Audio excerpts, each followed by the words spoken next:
ಮಕ್ಕಳೇ ನಮಸ್ಕಾರ. ಇವತ್ತು second PUC 14th unit biomolecules ಅನ್ನೋದ್ರ ಮೇಲೆ ಒಂದು ಸ್ವಲ್ಪ ಡಿಸ್ಕಷನ್ ಮಾಡ್ತಾ ಹೋಗೋಣ. ಈ ಚಾಪ್ಟರ್ಲಿ ನೋಡಿ 10ನೇ ಕ್ವಶನ್ನು 1 ಮಾರ್ಕ್ಗೆ ಒಂದು ಪ್ರಶ್ನೆ ಇರುತ್ತೆ. ಹಾಗೆ 37ನೇ ಪ್ರಶ್ನೆ 5 ಮಾರ್ಕ್ಸ್ಗಿರುತ್ತೆ. ಸೊ ಒಟ್ಟು 5 + 1 6 ಮಾರ್ಕ್ಸ್ನ ಪ್ರಶ್ನೆಗಳನ್ನು ನಾವು ಈ ಚಾಪ್ಟರ್ಲಿ ನೋಡ್ತೀವಿ. 6 ಮಾರ್ಕ್ಸ್. ಓದಬೇಕಾಗಿರೋದೇನೇನು? ಕಾರ್ಬೋಹೈಡ್ರೇಟ್ಗಳ ಬಗ್ಗೆ ಓದಬೇಕು. ದಟ್ಸು ಪರ್ಟಿಕ್ಯುಲರ್ ಆಗಿ ಮಾನೋಸ್ಯಾಕ್ರೈಡ್ಗಳ ಬಗ್ಗೆ ಓದಬೇಕು. ದೆನ್ ಪ್ರೋಟೀನ್ಗಳ ಬಗ್ಗೆ ಓದಬೇಕು. ಇಲ್ಲಿ ಅಮೈನೋ ಆಮ್ಲಗಳ ಬಗ್ಗೆನೂ ಬರುತ್ತೆ, ಮುಂದೆ ಮಾತಾಡ್ತಾ ಹೋಗ್ತೀವಿ. ಹಾಗೆ ನ್ಯೂಕ್ಲಿಕ್ ಆ್ಯಸಿಡ್ಸ್, ಈವನ್ ಬಯಾಲಜಿನಲ್ಲೂ ಕೂಡ ಈ ಟಾಪಿಕ್ಸ್ನ ಕವರ್ ಮಾಡಿರ್ತೀರಿ ನೀವು. ಹಾಗಾಗಿ ನಿಮಗೆ ನಿಜಕ್ಕೂ ಇದ್ದದ್ದು ಇಷ್ಟು ದೊಡ್ಡ ಮಟ್ಟದ ಪೋರ್ಷನ್ನ ಡಿಲೀಟ್ ಮಾಡಿದ್ದೀವಿ. ಉದಾಹರಣೆಗೆ ಆಲಿಗೋಸ್ಯಾಕ್ರೈಡ್ಸ್ ಬಗ್ಗೆ ಇಲ್ಲೇನೂ ಓದಲ್ಲ, ಪಾಲಿಸ್ಯಾಕ್ರೈಡ್ಸ್ ಬಗ್ಗೆನೂ ಓದಲ್ಲ, ಹಾಗೆ ವಿಟಮಿನ್ಸು, ಎನ್ಸೈಮ್ಸು, ಹಾರ್ಮೋನ್ಸ್ ಬಗ್ಗೆನೂ ಓದಲ್ಲ. ಅಂದರೆ ಡಿಲೀಟ್ ಮಾಡಿರೋ ಪೋರ್ಷನ್ನೇ ಜಾಸ್ತಿ ಇದೆ. ನೀವು ಓದಬೇಕಾಗಿರೋದು ಈ 3 ಸಬ್ ಟಾಪಿಕ್ಸ್. ಒಂದು ಕಾರ್ಬೋಹೈಡ್ರೇಟ್, ಅದರಲ್ಲೂ ಮಾನೋಸ್ಯಾಕ್ರೈಡ್ಗಳ ಬಗ್ಗೆ ಓದ್ತೀವಿ, ಪ್ರೋಟೀನ್ಗಳ ಬಗ್ಗೆ ಓದ್ತೀವಿ, ಮತ್ತು ನ್ಯೂಕ್ಲಿಕ್ ಆಮ್ಲಗಳ ಬಗ್ಗೆ ಓದ್ತೀವಿ. ಇವಿಷ್ಟನ್ನೇ ಸೇರಿಕೊಂಡು 6 ಮಾರ್ಕ್ಸ್ನ ಪ್ರಶ್ನೆಗಳನ್ನು ಇಲ್ಲಿ ನಾವು ನಿರೀಕ್ಷೆ ಮಾಡ್ತೀವಿ. ಬೇಸಿಕಲಿ ಬಯೋಮಾಲಿಕ್ಯೂಲ್ಸ್ ಅನ್ನೋದು ಏನು ಅಂತ ಚೆನ್ನಾಗಿ ಅರ್ಥ ಆಗ್ಬೇಕು ನಮಗೆ. These are the organic compounds which forms the living system. ಜೀವಿಗಳ ವ್ಯವಸ್ಥೆಯನ್ನು, ಜೈವಿಕ ವ್ಯವಸ್ಥೆಯನ್ನು ರೂಪಿಸುವಂತಹ ಸಾವಯವ ಸಂಯುಕ್ತಗಳು. ಅಂದರೆ ಜೀವಿಗಳು ಹೇಗಾಗಿದೆ, ಜೀವಿಗಳಾಗಲಿಕ್ಕೆ ಏನೇನು ಬೇಕು, ಅವುಗಳನ್ನು ಬಯೋಮಾಲಿಕ್ಯೂಲ್ಸ್ ಅಂತ ಕರಿತೀವಿ. ಬರೀ ದೇಹ ನಿರ್ಮಾಣ ಆಗೋದು ಮಾತ್ರ ಅಲ್ಲ, ಮುಂದೆ ಕಂಟಿನ್ಯೂ ಆಗುತ್ತೆ ನೋಡಿ. For their growth and their reproduction, ಬೆಳವಣಿಗೆ ಆಗಬೇಕು ಮತ್ತು ಸಂತಾನವರ್ಧನೆ ಆಗಬೇಕು. ಈ ಎಲ್ಲ ಕಾರಣಗಳಿಗೆ ಜೀವಿಗಳಲ್ಲಿ ಅಗತ್ಯವಾಗಿ ಬೇಕಾಗಿರ್ತಕ್ಕಂಥ ಸಾವಯವ ಸಂಯುಕ್ತಗಳು, ಆರ್ಗ್ಯಾನಿಕ್ ಕಾಂಪೌಂಡ್ಸ್ ಅಂತ ಏನೇನಿರುತ್ತೋ ಅದೆಲ್ಲವನ್ನು ಬಯೋಮಾಲಿಕ್ಯೂಲ್ಸ್ ಅಂತ ಕರಿತೀವಿ. ಚೆನ್ನಾಗಿ ಅರ್ಥ ಆಗಲಿ ಮಕ್ಕಳ.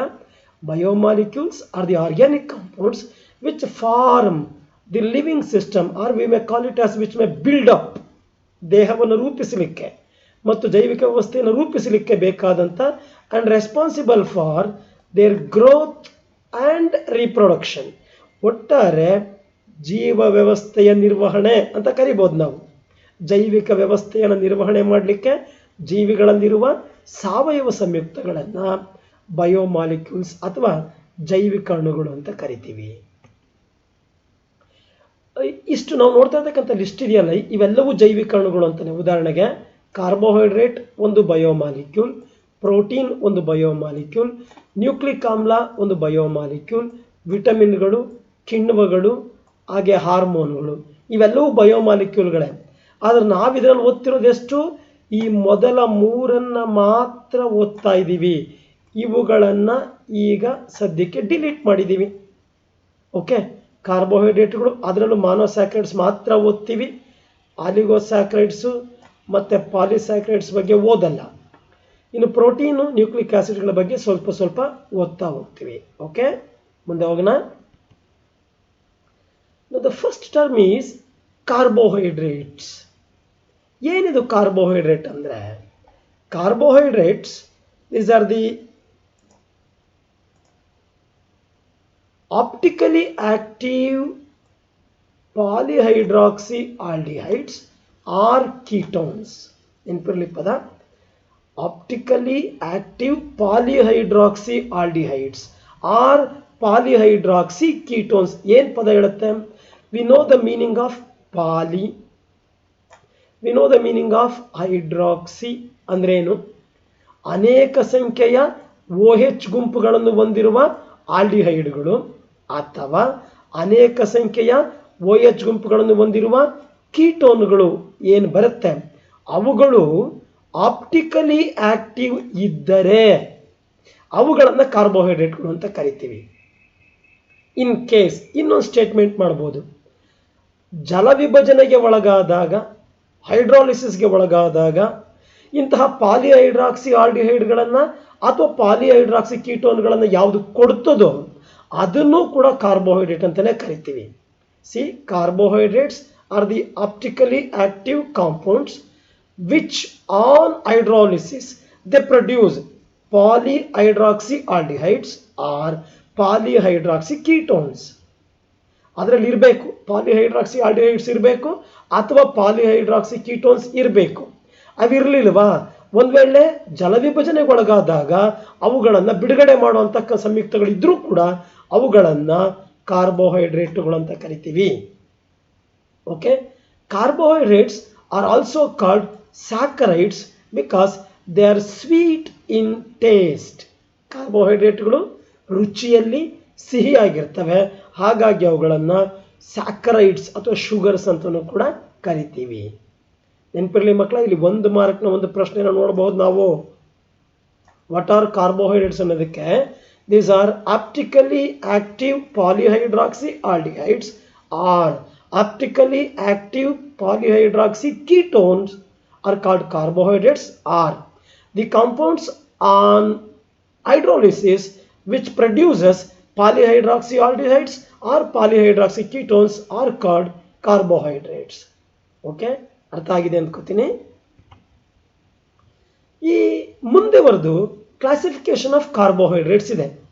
ಕಾರ್ಬೋಹೈಡ್ರೇಟ್ಗಳನ್ನು ವರ್ಗೀಕರಿಸೋದು ಹೇಗೆ ಅಂತ ತುಂಬ ಸ್ಪಷ್ಟವಾಗಿದೆ. ಇದೊಂದೇ ವಿಧದ ವರ್ಗೀಕರಣವನ್ನು ನಾವಿಲ್ಲಿ ಓದೋದು. ಹೈಯರ್ ಕ್ಲಾಸಸ್ಗೆ ಓದಂತೆ ಬೇರೆ ಬೇರೆ ಹಂತದ ವರ್ಗೀಕರಣಗಳಿರುತ್ತೆ.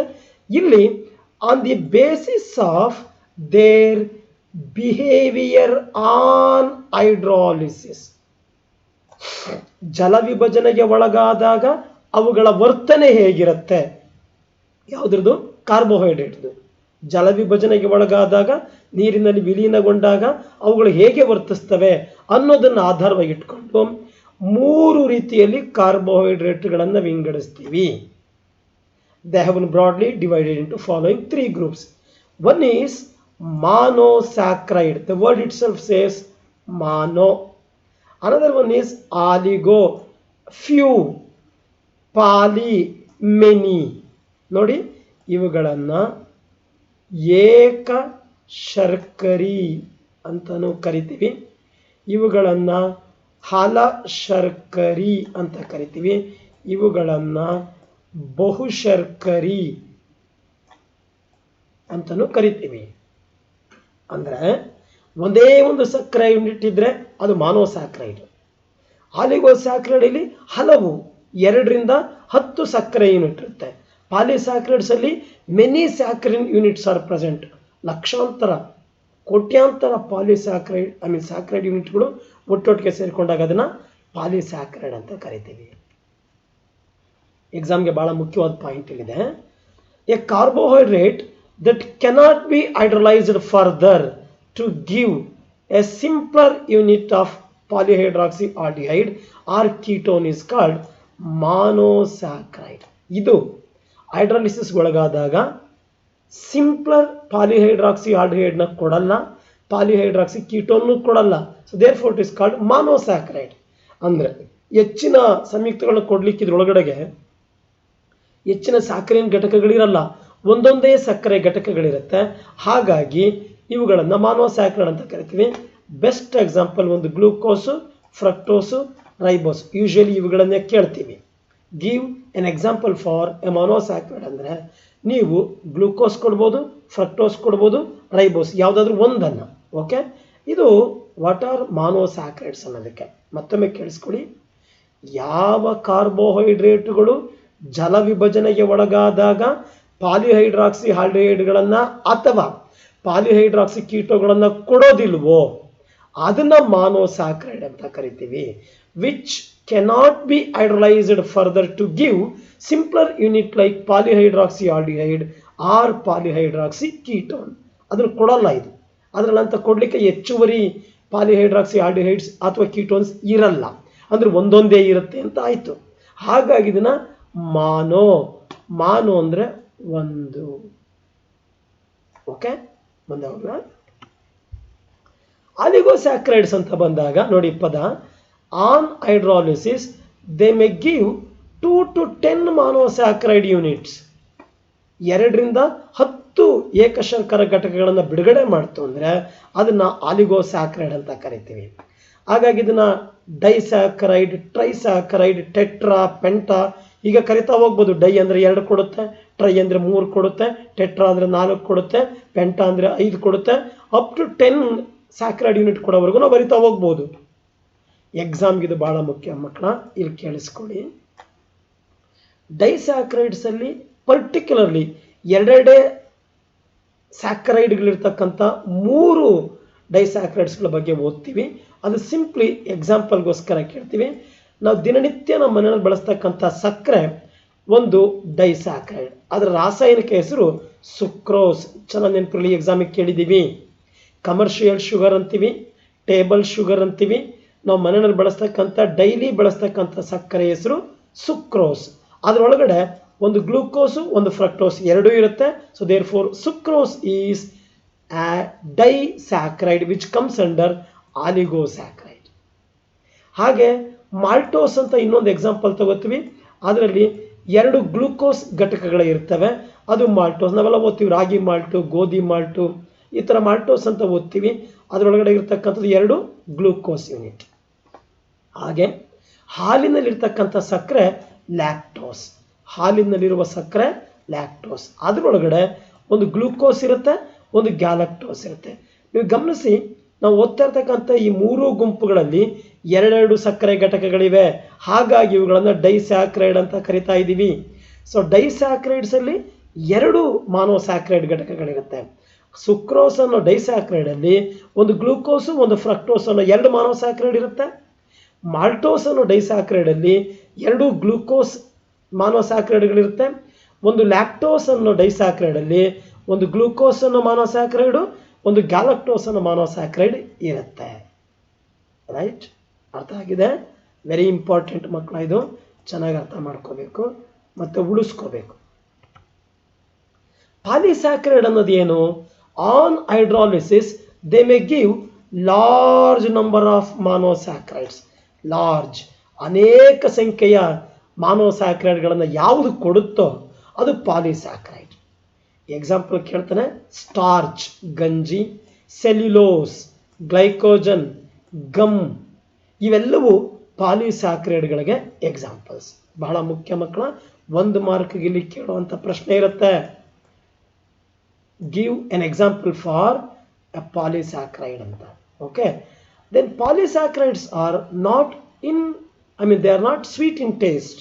ಅದು ಸಿಹಿಯಾಗಿಲ್ಲ, ಹಾಗಾಗಿ ಅವುಗಳನ್ನು ನಾನ್ ಶುಗರ್ಸ್ ಅಂತಲೂ ಕರಿತೀವಿ. ಸಕ್ಕರೆ ಅಲ್ಲದಂಥದ್ದು ಯಾವುದು? ಪಾಲಿಸ್ಯಾಕ್ರೈಡ್. ಓಕೆ, ಮಾನೋಸ್ಯಾಕ್ರೈಡ್, ಡೈಸ್ಯಾಕ್ರೈಡ್, ಪಾಲಿಸ್ಯಾಕ್ರೈಡ್, 3ರ ಮೇಲೆ ಗಮನ ಇರಲಿ. ಇನ್ನೊಂದು ಪಾಯಿಂಟು ಎಕ್ಸಾಮ್ಗೆ ಮುಖ್ಯ ಇದು. What are reducing sugars, what are non reducing sugars, give example ಅಂತ ಕೇಳ್ತಾನೆ. ತುಂಬ ಇಂಪಾರ್ಟೆಂಟು ಮಕ್ಕಳ, ಇದು ಬಹಳ ಗಮನ ಇಟ್ಟು ಕೇಳಿಸ್ಕೋಬೇಕು. ವೆರಿ ಇಂಪಾರ್ಟೆಂಟ್ ಕ್ವಶನ್ ಇದು. 37ನೇ ಪ್ರಶ್ನೆಯಲ್ಲಿ 2+2+1 ಅಂತನೋ 1+2+2 ಅಂತನೋ ಏನಾದರೂ ಸ್ಪ್ಲಿಟ್ ಮಾಡಿದ್ರೆ ಕ್ವಶನ್ನ, ಅಲ್ಲಿ 2 ಮಾರ್ಕ್ಸ್ಗೆ ಕೇಳೋ ಅಂಥ ಪ್ರಶ್ನೆ ಇದು. ಏನು? What are reducing sugar, give an example ಅಂತ. ನೋಡಿ, the carbohydrates that reduce Fehling's solution and Tollens reagent are called reducing sugar. ಯಾವ ಕಾರ್ಬೋಹೈಡ್ರೇಟ್ಸ್ಗಳು ಫೆಲಿಂಗ್ಸ್ ಸೊಲ್ಯೂಷನ್ ಮತ್ತು ಟಾಲಿನ್ಸ್ ರಿಯೇಜೆಂಟ್ ಜೊತೆ ಅಪಕರ್ಷಣೆಗೆ ಒಳಗಾಗುತ್ತವೋ, ರಿಡಕ್ಷನ್ ಆರ್ ರೆಡ್ಯೂಸಿಂಗ್. ಯಾವ ಕಾರ್ಬೋಹೈಡ್ರೇಟ್ಗಳು ಫೆಲಿಂಗ್ಸ್ ದ್ರಾವಣದೊಂದಿಗೆ ಅಥವಾ ಟಾಲಿನ್ಸ್ ರಿಯೇಜೆಂಟ್ನೊಂದಿಗೆ ರಿಡಕ್ಷನ್ಗೆ ಒಳಗಾಗುತ್ತೋ ಅವುಗಳನ್ನು ರೆಡ್ಯೂಸಿಂಗ್ ಶುಗರ್ ಅಂತ ಕರಿತೀವಿ. ಇನ್ನೊಮ್ಮೆ ಹೇಳ್ತಾ ಇದ್ದೀನಿ, the carbohydrates which reduce Felling's solution and Tollens reagent are called reducing sugar. Example, all monosaccharides are reducing sugars, ನೆನಪಿರಲಿ, and all disaccharides are reducing sugar, ನೆನಪಿರಲಿ, except sucrose. ಇದು ಬಹಳ ಮುಖ್ಯ. ಎಲ್ಲ ಮಾನೋಸ್ಯಾಕ್ರೈಡ್ಗಳು ರೆಡ್ಯೂಸಿಂಗ್ ಶುಗರ್, ಎಲ್ಲ ಡೈಸ್ಯಾಕ್ರೈಡ್ಗಳು ರೆಡ್ಯೂಸಿಂಗ್ ಶುಗರ್. ಆದರೆ ಒಂದೇ ಒಂದು ಎಕ್ಸೆಪ್ಷನ್ ಇದೆ, very very very very important. ಏನು? ಸುಕ್ರೋಸ್ ಒಂದು disaccharide, but it is not a reducing sugar. It is not a reducing sugar. ಬಹಳ ಚೆನ್ನಾಗಿ ಗೊತ್ತಿರಲಿ. The carbohydrates which do not reduce the Tollens reagent or Fehling solution are called non-reducing carbohydrates. ಯಾವುದು ಅಪಕರ್ಷಣೆಗೆ ಒಳಗಾಗೋದಿಲ್ವೋ ಅದು ಅಪಕರ್ಷಿತವಲ್ಲದ ಕಾರ್ಬೋಹೈಡ್ರೇಟ್ಗಳು. ನೋಡಿ, best example ಸುಕ್ರೋಸು, any ಪಾಲಿಸ್ಯಾಕ್ರೈಡ್, ಇವುಗಳನ್ನು ನಾನ್ reducing sugar ಅಂತ ಕರಿತೀವಿ.